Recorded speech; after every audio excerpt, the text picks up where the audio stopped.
পিলিয়নে ওর ওর helmet ছিল না, আমার তো হেলমেট ছিল। এই হেলমেটের কারণে বাস, ওর হেলমেট ছিল না, আমার তো হেলমেট ছিল। আমার গাড়ির কাগজপত্র ওকে। 1000। আমার তো হেলমেট ছিল। ওর তো বাসা কাছে, ওই ওভার ব্রিজের থেকে ওর এইখানে নামাই দেবো বাস, এতটুকু। কাছে থেকে কাছে হেলমেট, অনেকের অনেকের তো কাগজপত্রও নাই।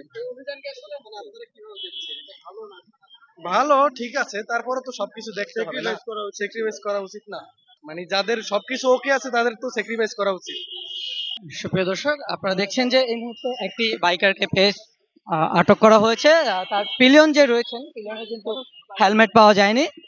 এই মুহূর্তে গাড়িটি আটক করা হয়েছে। আমরা আসলে আহ, পরবর্তী ধাপে আসলে তার কি ডকুমেন্ট রয়েছে, উপযুক্ত কাগজপত্র রয়েছে কিনা, ড্রাইভিং লাইসেন্স রয়েছে কিনা, সেটি আসলে যাচাই বাছাই করা হবে।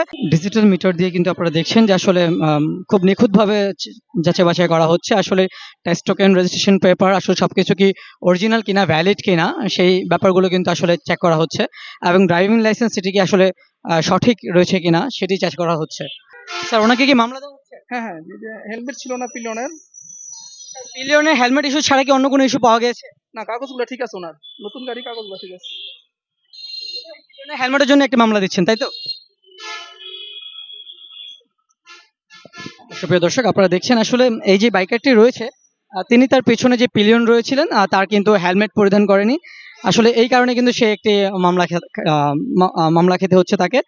এবং যে সার্জন সাহেব রয়েছেন, তিনি তার ডকুমেন্টস, গাড়ির যে কাগজপত্র এবং বাইকের যে কাগজপত্র এবং যে চালকের যে ড্রাইভিং লাইসেন্স, সেটি খুব ভালো করে চেক করেছেন। যেহেতু অন্য কোনো এলিগেশন পাননি, শুধু এই একটি তার ভায়োলেশন ছিল, তার কারণে তাকে একটি মামলা দিয়ে আসলে এই মুহূর্তে ছেড়ে দেওয়া হচ্ছে।